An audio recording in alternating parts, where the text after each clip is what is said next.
Hello and welcome on this edition of Hub Encounter. When Swatantra Veer Vinayak Damodar Savarkar has been made a political issue many a times in this country, we thought of meeting someone who's part of his family and trying to know what exactly is the ideology of Savarkar in the current context and also the politics behind making Savarkar as a political agenda. We have with us Ranjit Savarkar. Sir, thank you very much.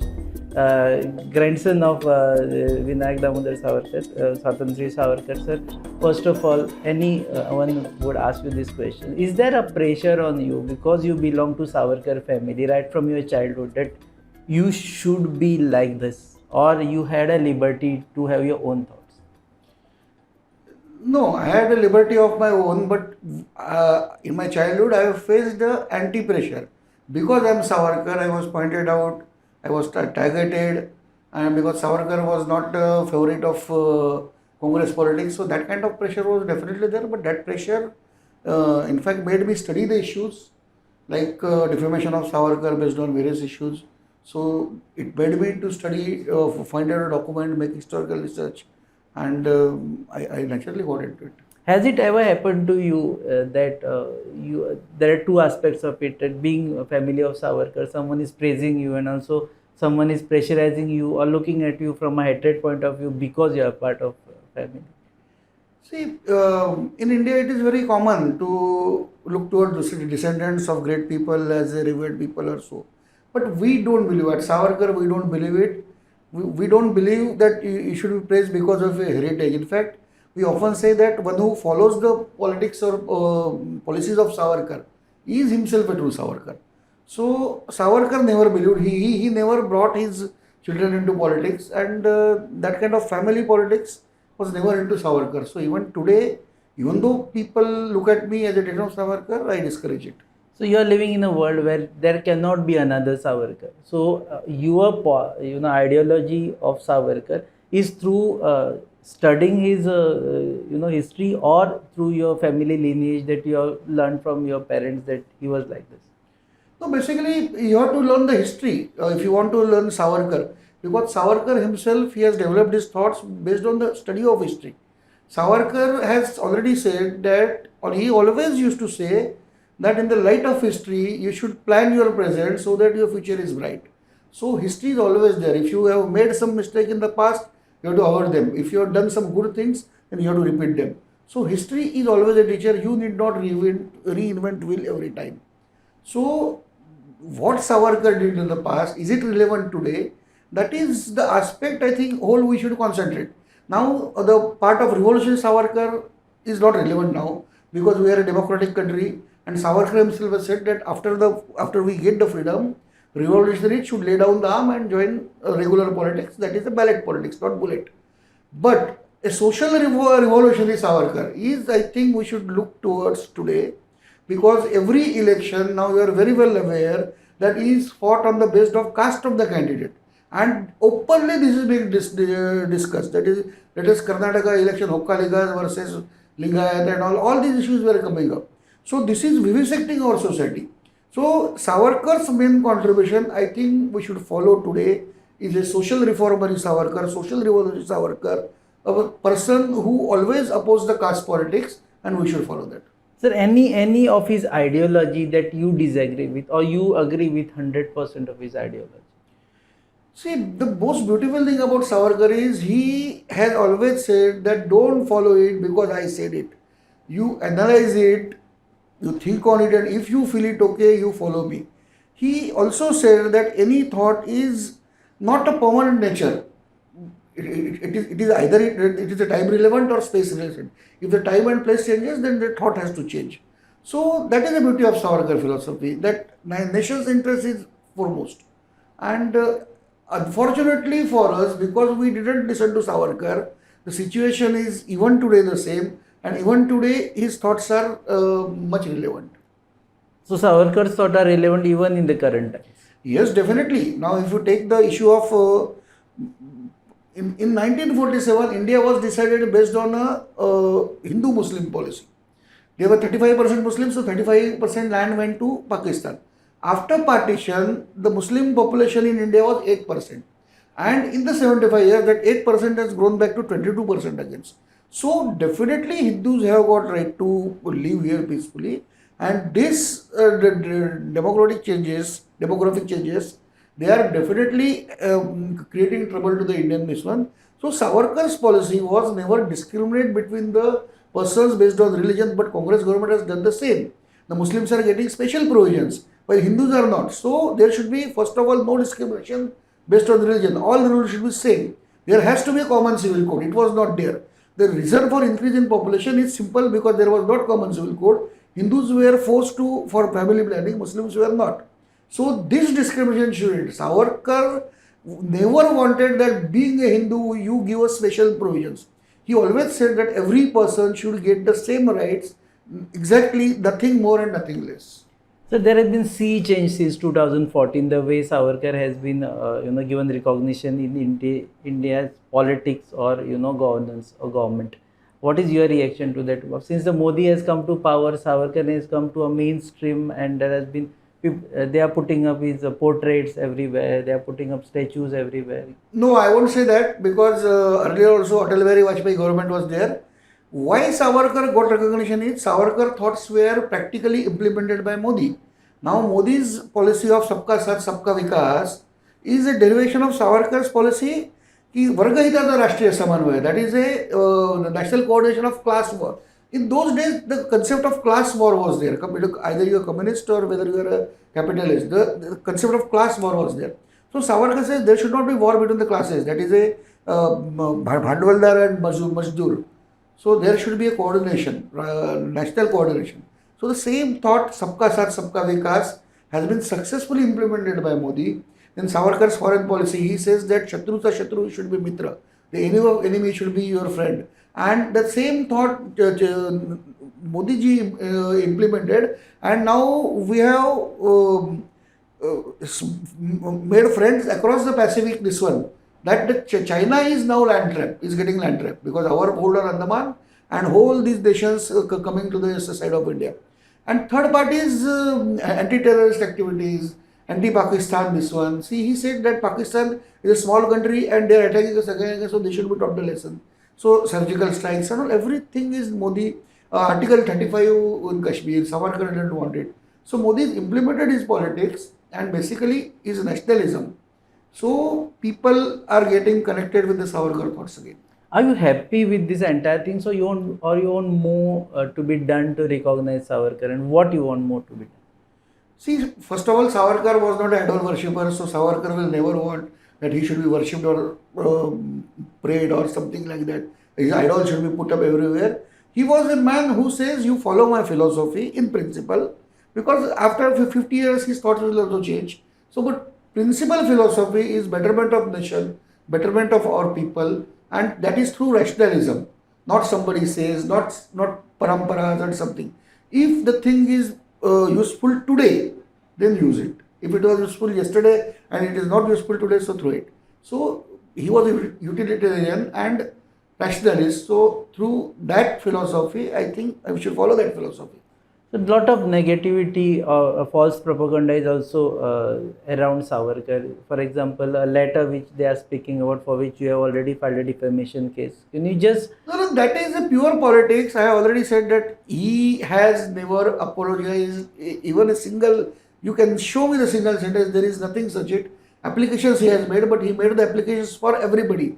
He has said in his applications that you don't relieve me, but you release other prisoners. And even the British records speak of these applications as a Veer Savarkar's petition for general amnesty of all political revolutionaries. So they are also mentioning it that way. This is a pure politics. And in fact, today's leaders, they don't know about Savarkar. But Indira Gandhi was a personal fan of Savarkar. She had paid 11,000 rupees donation to Savarkar Smarak. She had called him exceptional son of India.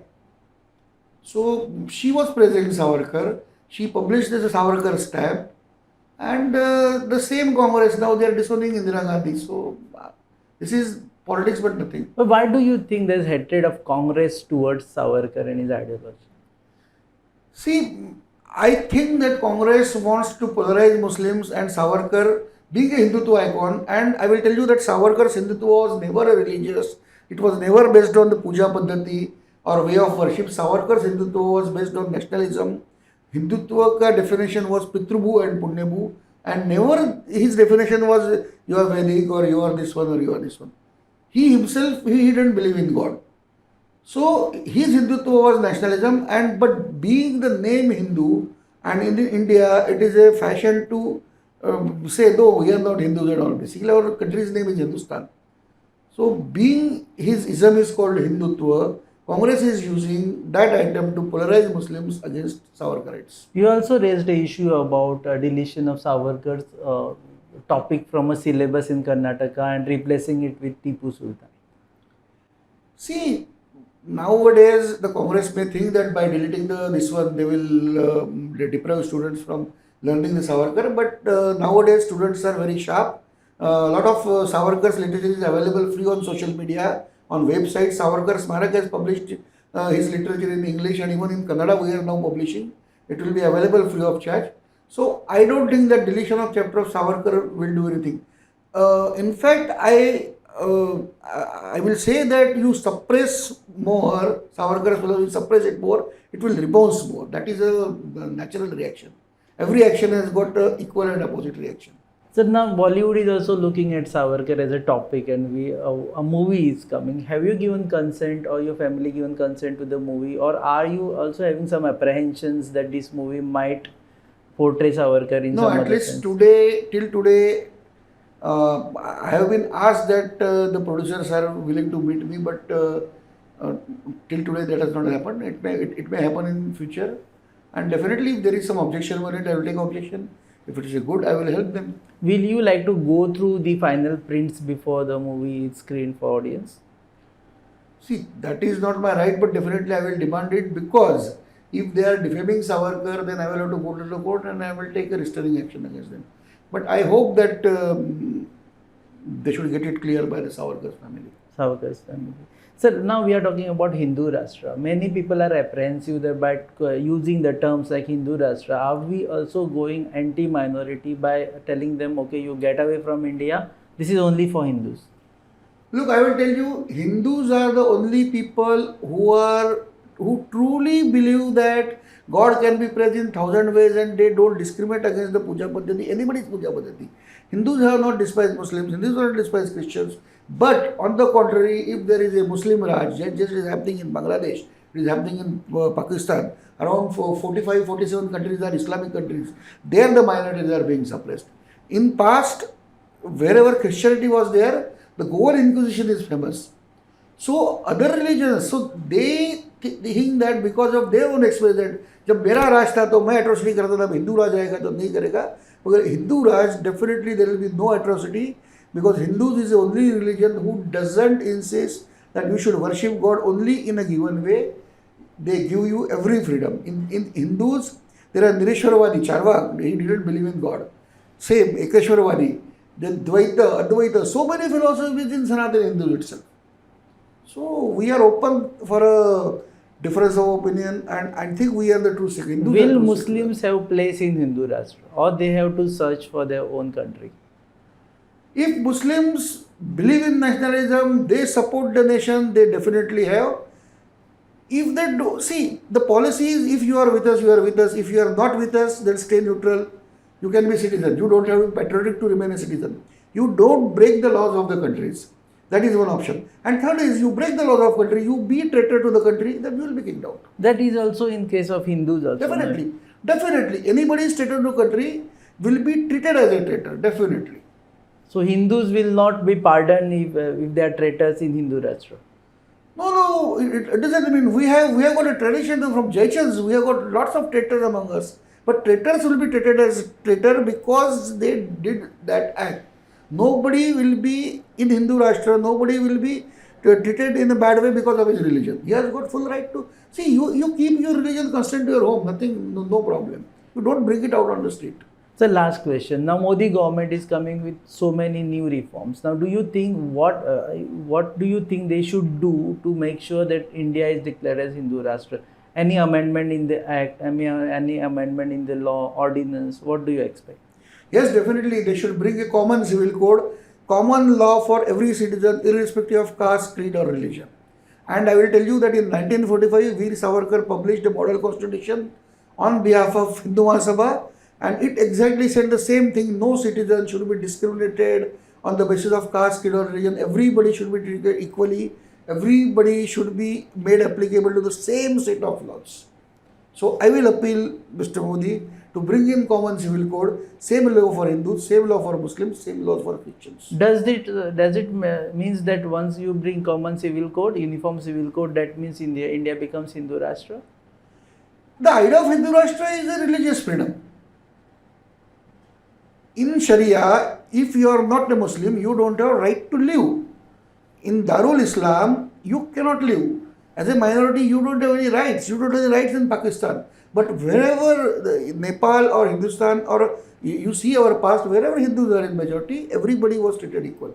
So concept of Hindu Rashtra itself is a justice to everyone. Because in our culture, dharma is not a puja paddhati. Dharma is one who withholds the principle. Dharan karto to dharma.